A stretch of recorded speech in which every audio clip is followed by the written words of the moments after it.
अरावली सम्राट रामा भिल की गौरव गाथा।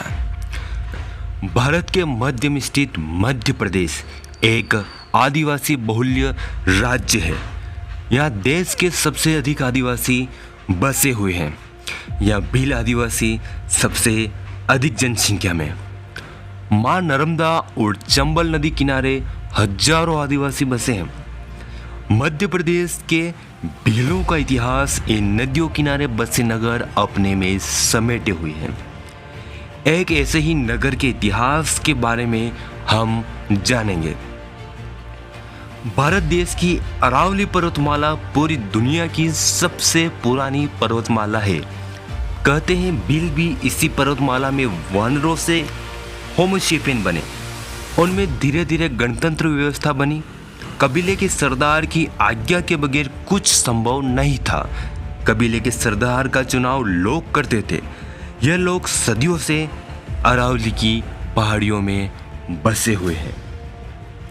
आज हम अरावली क्षेत्र के नीमच जिले में स्थित रामपुरा नगर के इतिहास के बारे में जानेंगे।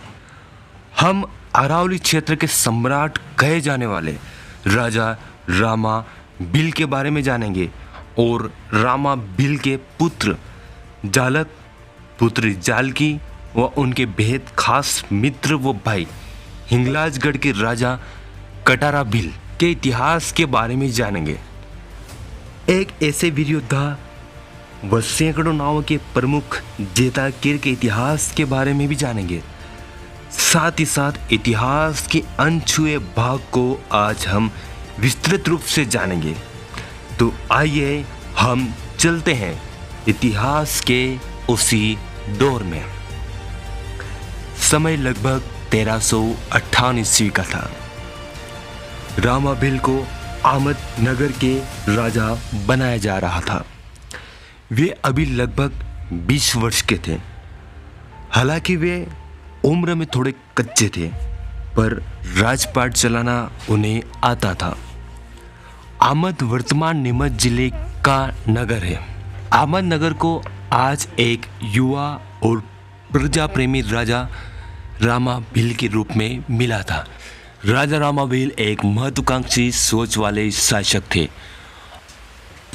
उन्हें अपना राज्य सीमित क्षेत्र में न रखकर राज्य को चंबल के निकट और अरावली पहाड़ के विस्तृत क्षेत्र में बढ़ाना था। इसलिए रामा भिल ने आमद में कुछ वर्षों तक शासन किया, पर बाद में भिल राजा देवा मौर्य को आमद का कार्यभार देकर उन्होंने एक नया नगर चंबल नदी किनारे बसाया और इस नगर का नाम उन्हीं के नाम के आधार पर रामपुरा रखा गया।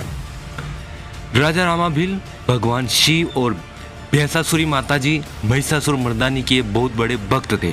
उन्होंने नगर निर्माण के साथ साथ अपने राज व्यवस्था के लिए रामपुरा किले का निर्माण कराया। यह किला विस्तृत क्षेत्र में फैला था। क्योंकि राजा रामा भिल भैंसासुरी माताजी या महिषासुर मर्दानी माता के बहुत बड़े भक्त थे, इसलिए उन्होंने भैंसासुरी माताजी का एक विशाल मंदिर व चबूतरा बनवाया था। रामा भिल का राज कनेरा से गागरोन किले तक था। गागरोन के किले का निर्माण राजा माधव भिल ने कराया था। रामा भिल को 56 भील या 56 गणपति कहा गया, क्योंकि वे 56 गढ़ों के प्रमुख ठिकानेदार थे। रामा भिल कंधे पर तीर कमान रखते। वे अपने साथ खड़क और तलवार रखते थे। उनकी बड़दार मूछें और सिर पर धरदार साफा बांधते थे। वे ऐसे चलते मानो सिंह चल रहा। 56 ठिकानों पर उनका राज था। कहते हैं रामा भिल नीले घोड़े पर सवार होकर सभी ठिकानों पर पहुंचते और सबके हालचाल पूछते। जनता के साथ बैठकर भोजन करते हैं। जैसा भी भोजन बना हो, रामा सबके साथ पंगत में बैठकर खाते हैं। पहली पंगत को रामा भिल स्वयं परोसते, फिर खुद खाने बैठते।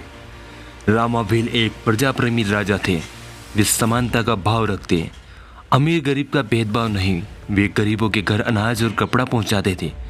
वे बीमारों के घर जाते, सबका हाल चाल पूछते। रामा भिल के नाम से रामपुरा बसा था, तभी राजा बाणा भिल के नाम पर बाणपुरा नगर बसाया गया था। राजा रामा भिल के साथी राजा कटारा भिल ने हिंगलाजगढ़ नगर और किले को बसाया था। बलूचिस्तान में स्थित माता हिंगल की जोत राजा कटारा भिल ने ही हिंगलाजगढ़ में लगाई। राजा कटारा भील की कुल देवी माता हिंगल ही थी। कटारा भील और रामा भील भाई जैसे थे। राजा कटारा भील का शासन हिंगलाजगढ़ से गागरोन तक था। उनके क्षेत्र के अंतर्गत श्रवण, सुजानपुर, भानपुर, हिंगलाजगढ़, श्यामगढ़ और कंवला आदि थे। बूझ बूझा भील ने और श्यामगढ़ श्यामा भील नामक राजाओं ने बसाया था। श्रवण राजा श्रवण भील ने बसाया था। उधर मेवाड़ी सीमा से हाड़ौती की सीमा तक का संपूर्ण मध्य का अरावली इलाका एवं दक्षिणी तलहटी तक रामा भील की सत्ता थी। कटारा और रामा भील की बेहद अच्छी जोड़ी थी। राजा रामा भील 56 ठिकानों के प्रमुख ठिकानेदार थे। इन 56 में 10 बड़े ठिकाने तीर्थ के रूप में थे। इनमें शंखोद्वार, केदारेश्वर, आंतरी, आमद, सांकरिया, केड़ी, बूझ, रामपुरा, भानपुरा और सालर माता आदि ये प्रमुख तीर्थ स्थल भी थे। हाड़ौती और मेवाड़ तक इन भील राजाओं की धाक थी। अरावली पठार पर दूर दूर तक केवल भीलों की ही सत्ता थी। वैसे इस क्षेत्र में कई जातियां थी, पर भीलों का सम्मान कुछ अलग ही था। अरावली क्षेत्र में ही केदारेश्वर मंदिर स्थित है। यहाँ भील समाज इकट्ठा होता। यहाँ के मेलों में चोरा और अलगोजा और बांसुरियों के चारों ओर अलगोजों और बांसुरियों की मधुर स्वर गूंजते। इसी मेले में भील वर्ष भर के वाद विवादों का निपटारा करते। सगैया होती, रामा भील का हुक्म चलता तो राजा कटारा भील का वचन चलता। रामपुरा की अष्टभुजी माता जी की जय जयकार होती। सारे विवादों का निपटाने के बाद भोजन बनता। सब हिल मिलकर भोजन करते। खूब ढोल मजीरे बजते। चंबल के एक तट पर शंखोद्वार मेला लगता। 1 महीने चलता। यहाँ भील लोग आते। सगैया होती। माता खेतर माता अथवा होकड़ी माता की पूजा करते। यहाँ भगवान शिव और भैरव की पूजा होती। पहाड़ के बीच पहाड़ माता विराजित थे। भील राजा भमत्या भील के ठिकानेदार थे। यहाँ माता की स्थापना करी थी। वह साधड़ी के प्रमुख ठिकानेदार थे। राजा रामा भील के बेटे का नाम जालक और बेटी जालकी थी। कुमार जालक एक साथ 2 बाण चलाते और गला ऐसी दोनों बाण अचूक होते, एकलव्य की तरह। वह खड़क चलाने में भी माहिर थे। जालक ने बेहद वीरता से युद्ध किया। राजा रामा भील के पास 5000 स्थायी योद्धाओं की फौज थी। साथ ही साथ उनके पास जल सेना भी थी। जल सेना के प्रमुख जेताकीर थे। उनके पास सैकड़ों नावें थी। चंबल नदी किनारे पश्चिम में स्थित है। रामपुरा के मुकुदरा दर्रे के माध्यम से मालवा और राजस्थान जुड़ते थे। राजा रामा भील का रामपुरा खेती करने, व्यापार करने और सुरक्षा की दृष्टि से बेहद महत्वपूर्ण था। उपजाऊ मिट्टी और पानी की उपलब्धता ने रामपुरा वासियों के जीवन को खुशहाल बना दिया। पहाड़ियों ने सुरक्षा की पेशकश करी। नदियों के जरिए रामपुरा वासियों ने व्यापार करने का एक अतिरिक्त तरीका अपनाया। मानसून के दौरान रामपुरा में बह रही चंबल को कोई पार नहीं कर पाता था। रामपुरा को रणनीतिक रूप से उन सभी के लिए महत्वपूर्ण बना दिया जो क्षेत्रीय महत्वाकांक्षाओं और परिणाम सहित राजनीतिक शक्ति चाहते थे। और इस तरह राजा रामा भील के रामपुरा पर खतरा मंडराने लगा। सर्वप्रथम राजा रामा भील के लिए चंद्रावत शासक खतरा बने। रामपुरा पर आक्रमण। एक समय मेवाड़ पर भीलों का अधिकार था। उनका राजा मांडलिक थे और ये डर राजधानी थी। मेवाड़ क्षेत्र में आने वाले कई नगरों का निर्माण भीलों ने करवाया था, पर समय के साथ साथ मेवाड़ में गोहिलों की सत्ता स्थापित हुई। मेवाड़ में क्षेत्र सिंह राणा हुए। वे कुशल रणबाज थे। क्षेत्र सिंह के काका आलम सिंह थे। वे भी शक्तिशाली और रणकुशल थे। राजा डुंगरिया भील के डूंगरपुर पर पहले ही कब्जा हो गया था। कहते हैं एक बार आलम सिंह ने घोड़े को मार दिया, इसलिए उन्हें मेवाड़ से निष्कासित किया गया। वे अपने चारों पुत्र आलमजी, छाजू, खेमा व सेवा चंद्रावत के साथ मेवाड़ छोड़ चले। मेवाड़ छोड़ वे काछियों की सेमली में रुके। यहीं जोगनिया के श्राप से आलमजी की मृत्यु हो गई। तीनों भाई आलमजी को लेकर सेमली से झाड़दा आए। यहाँ उनका राजपुरोहित स्वर्ग सिधार गया। वहाँ से वे आंतरी आए। आंतरी में भीलों की सत्ता थी। उन्होंने वहाँ के भील राजा पर आक्रमण कर आंतरी में सत्ता स्थापित करी। यहाँ सत्ता स्थापित करने के बाद चंद्रावतों के मन में अपने राज्य स्थापना की आस जगी। आंध्र में सत्ता स्थापित होने के बाद उनकी मुलाकात मांडव शाह से हुई। एक बार जब मांडव शाह से मुलाकात हुई तो उन्हें और बल मिल गया। मांडव शाह एक तुर्क शासक थे, उनके पास तुर्कों की बड़ी फौज थी, उनका अपना राज था। दिल्ली में घुरिद वंश का आगमन हुआ। मोहम्मद गोरी ने घुरिद वंश को बढ़ाया। अफगानिस्तान में गोंड क्षेत्र में घुरिद वंश का शासक मोहम्मद गोरी था। मोहम्मद गोरी ने 1151 में भारत पर आक्रमण किया। यहाँ से कई खजाने अपने साथ ले गए। गोरी ने यहाँ घियास को नियुक्त किया।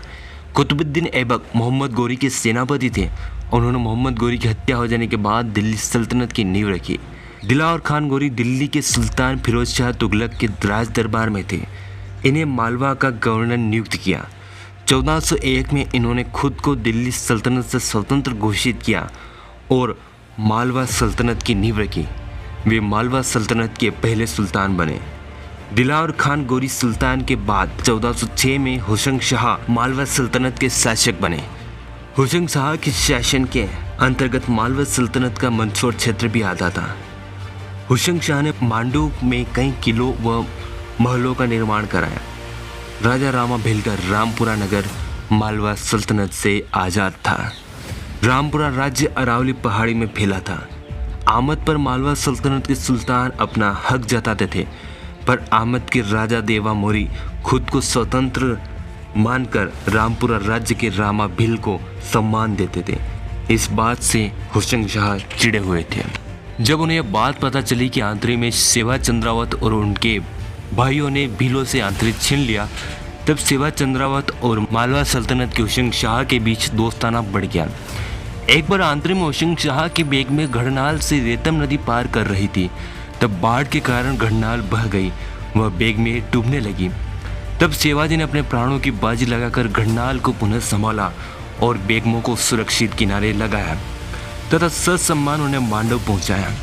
यह खबर सुन मालवा के सुल्तान हुसैन शाह प्रसन्न हो गए। उन्होंने अपनी तरफ से सेवा चंद्रावत को सहायता देने की बात कही व संधि हुई उनमें।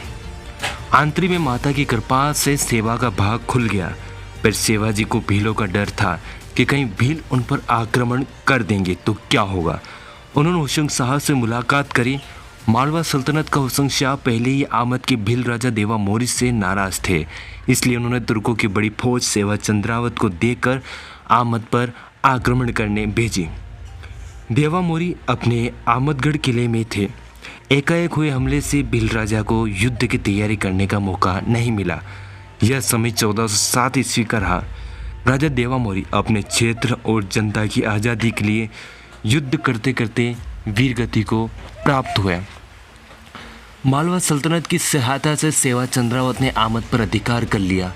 अपने दोनों भाइयों छज्जू जी और खेमा जी के सहयोग से सैन्य बल को व्यवस्थित किया। आमद जीतने के बाद 1409 ईस्वी में मालवा सल्तनत की सहायता से रामपुरा पर आक्रमण किया गया। इस समय रामपुरा के राजा रामा भी बूढ़े हो चले थे। वे 71 वर्ष की आयु के थे। रामपुरा के चंबल तट पर यह युद्ध हुआ। राजा रामा भी अपने क्षेत्र की रक्षा के लिए आगे आए। उन्होंने मार्चिंग आक्रमणकारियों का खुलकर सामना किया।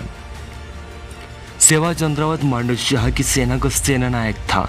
वह बहुत बड़ा योद्धा और रणकुशल था। युद्ध ठन गया। भील योद्धा डटकर मुकाबला करने लगे। सभी भील लड़ाके विशाल और शक्तिशाली थे। रामपुरा में युद्ध छिड़ गया। खूब मारामारी होने लगी। मालवा सल्तनत और चंद्रावतों के अचानक हुए हमले से भील योद्धा हड़बड़ा गए। वे डटे रहे। अचानक आक्रमण के कारण सहयोगी ठिकानों के ठिकानेदार सहायता को नहीं पहुंच सके। राजा रामा भील अकेले पड़ गए। जितनी सेना गढ़ के भीतर थी वह युद्ध में डट गए। किसी ने भी हिम्मत नहीं हारी। वे युद्ध के मैदान में मरने मारने को आतुर हुए। रामाजी की फौज ने राजवंशियों की छातियों पर जोरदार आघात लगाने का मन में संकल्प ले लिया था। रामा भील के बेटे जालका युद्ध करने मैदान में उतरे। वह राजवंशियों की सेना पर नहार की भांति गर्जना करते हुए प्रहार कर रहे थे।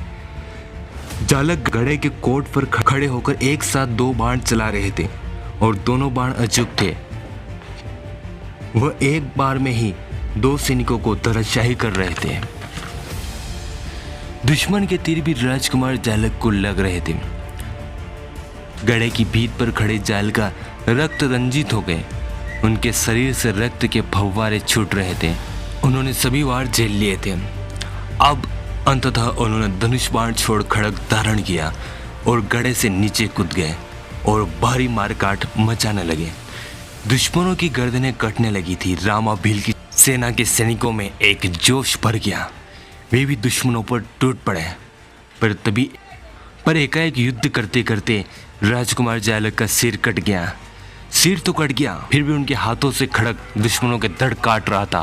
उन्होंने कई शत्रु धराशायी कर दिए। राजा रामा भील बहुत शक्तिशाली थे। ऐसे वीर शिरोमणि रणबांकुरा रामा भील खड़ग धारण कर रणभूमि में प्रविष्ट हुए। उन्होंने नारायण के सुदर्शन चक्र की तरह खड़ग घुमाना शुरू कर दिया। वह दुश्मनों के सिर धड़ से अलग करते जा रहे थे। वे रण में मार काट करते हुए शत्रुओं को ललकार रहे थे। रामा भील की मार काट से तुर्कों में भगदड़ मच गई। वे सभी शस्त्रों सहित भागने लगे। कई लोग तो राजा रामा भील नाहर के चरणों में पड़कर प्राणों की बख्शिश की प्रार्थना कर रहे थे। राजा रामा भील की वीरता देख भील योद्धा उत्साहित हुए। राजा रामा भील की ऐसी मार काट देखकर तुर्क और चंद्रावत घबरा उठे। वे विचार करने लगे कि रामा भील का वध किस प्रकार करें। यदि रामा भील ऐसे ही मारते रहे तो वे रामपुरा तो हारेंगे ही और आमद भी हाथ से निकल जाएगा। तब उन्हें चंबल पार भागना पड़ेगा। षड्यंत्र हुआ। राजवंशी बार बार यही विचार कर रहे थे। तभी उनमें से किसी ने उन्होंने छल से महाबल योद्धा राजा रामा भील के पेट पर वार किया। राजवंशियों ने युद्ध की मर्यादा भंग कर दी। शत्रु की पीठ पर वार करना युद्ध की मर्यादा नहीं। इस प्रकार राजवंशी की कौम को धिक्कार दे दिया। सेवा चंद्रावत ने रामपुरा के युद्ध में ओछा काम करवा दिया। रामा भील बुरी तरह घायल हो गए। पीठ पर वार झेलकर रामा ने पलटवार कर दिया और उस राजपूत का सिर धड़ से अलग कर दिया। रामा पर वार होने लगे। उनके पांव डगमगाए, पर फिर भी वे दुश्मनों से युद्ध लड़ते रहे। पर एकाएक सेवा ने रामा भील की गर्दन धड़ से काट दी। पर फिर भी रामा भील युद्ध करते रहे। सिर कट जाने के बाद भी रामा भील दोनों हाथों में तलवारें लिए युद्ध कर रहे थे। पर एकाएक तलवारें छूटी, खड़ग छूटे, धनुष बाण गिर पड़े और अरावली के सम्राट मालवा सल्तनत से आजाद रामपुरा राज्य के महाबली राजा को छलपूर्वक मार दिया। उनका धड़ दुश्मनों से युद्ध करते करते शंखोद्वार में जा गिरे। ज्योत हिंगलाज में मिल गई। शरीर वहीं युद्ध भूमि में पड़ा रहा। युद्धवीर रणबाज रामा युद्ध में जौहर दिखा गए। लेकिन क्या चंद्रावत और मालवा सल्तनत इतने जल्दी आजाद रामपुरा राज्य पर अधिकार जमा लेंगे? बिल्कुल नहीं। अभी अरावली सम्राट रामा भील की पुत्री राजकुमारी जालकी जिंदा है। अभी भीलों की बिलनियां जिंदा है, जिनके राजा और राजकुमार युद्ध भूमि में लड़ते लड़ते वीरगति को प्राप्त हुए थे। इसी कौम की बिलनियां हाथों में तलवार और कंधों पर धनुष बाण व खड़ग लेकर मालवा सल्तनत के तुर्कों और चंद्रावतों को ललकारते हुए रणभूमि में प्रवेश कर गए। राजकुमारी जालकी की भिलनियों की जाबाज सेना दुश्मनों से जा टकराई। गड़े के कोटों पर भिलनियां अपने अपने धनुष बाण लेकर डट गई। राजवंशियों की सहायता से आई मांडव की तुर्क सेना ने रामपुरा के गड़े को चारों ओर से घेर लिया। तुर्कों की फौजों ने खेतों और घरों में आग लगाना शुरू कर दिया। गांवों में कत्ले आम और लूट मचाना शुरू कर दिया। सब तरफ खेत धू धू कर जल रहे थे। खूब चित्कार मची। जितने बचे थे सब युद्ध के लिए तैयार हुए। आखिरकार रामा भील के रामपुरा को दुश्मनों के हाथों में जीते जीतो नहीं जाने देंगे। राजकुमारी जाल की सभी भिलनियों को लेकर गढ़ के दीवारों पर डटी रही। ये भिलनियां आक्रमणकारी फौजों पर पत्थरों और बाणों से भयंकर वार कर रही थी। गोफन के पत्थरों से गजब के प्रहार कर रही थी। उन सब के निशाने चुप थे। दुश्मनों के सिर फूट रहे थे, पर मालवा सल्तनत की विशाल फौज थी। राजकुमारी जाल की स्वयं तीर कमान धारण कर गड़ाकोट से शत्रु को ललकार ललकार कर बाण चला रही थी और शत्रुओं को धराशायी कर रही थी। राजकुमारी जाल की युद्ध करने में डटी रही। वो ललकार और आवाज लगाकर बाणों के द्वारा शत्रुओं की कलेजे फाड़ रही थी। किसी का सर फट रहा था, किसी की छाती फट रही थी। सेना की भिलनियां भी डटी हुई थी। जब राजकुमारी जालकी को उनके भाई राजकुमार जालक का सिर दिखा तो वह गर्जना करती हुई मुंडेर से नीचे युद्ध भूमि में कूद पड़ी। वह कालिका की तरह दोनों हाथों में खड़ग धारण कर शत्रुओं को काटने में लगी थी। जो भी राजवंश के सामने पड़ता वह जीवित नहीं जा पाता। कई भिल्लियां रक्त रंजित हो गई। वे लड़ती रही जब तक उनमें जान थी। भला वे तुर्कों को आजाद रामपुरा राज्य, रामा भिल का राज्य ऐसे कैसे दे दे। सर फूटे हाथ कटे पर वे लड़ती रही। राजकुमारी जाल की लड़ती रही। लड़ते लड़ते उनका शीश कट गया, फिर भी वह युद्धरत बनी रही। वह वीरगति पा गई। एकाएक खामोशी छा गई। सब तरफ खून ही खून था। उस दिन रामपुरा का शायद ही ऐसा कोई योद्धा हो जिसने युद्ध न किया हो। उस दिन रामपुरा राज्य की भूमि को भिल योद्धाओं ने अपने रक्त से सींचा था। पर अभी भी रामपुरा राज्य के रामा भिल के जल सेना के सरदार जेताकीर बचे थे। राजा रामा भिल के बलिदान के बाद उन्होंने कसम खाई कि वे चंद्रावत राज्य में सदा आतंक फैलाते रहेंगे। कीर गो भिलों के वंशज थे। रामपुरा पर विजय प्राप्त करने के बाद राजवंशियों ने फिर से सेना एकत्रित की।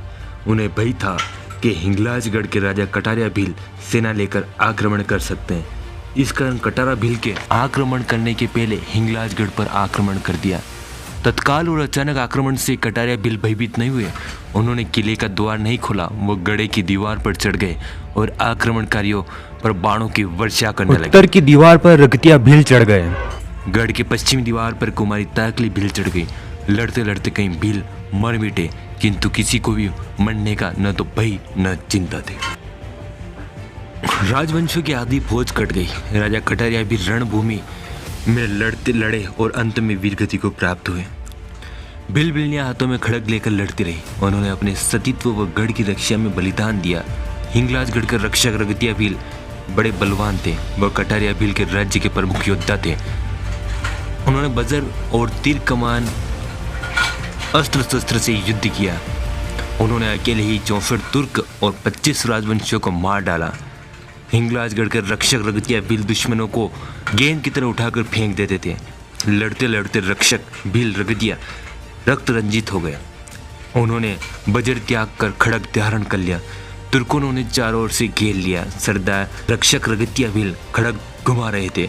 इस प्रकार दुश्मनों को ढेर करते हुए वीर आदिवासी भील योद्धा रगतिया भील तराशायी होकर वीरगति पा गए।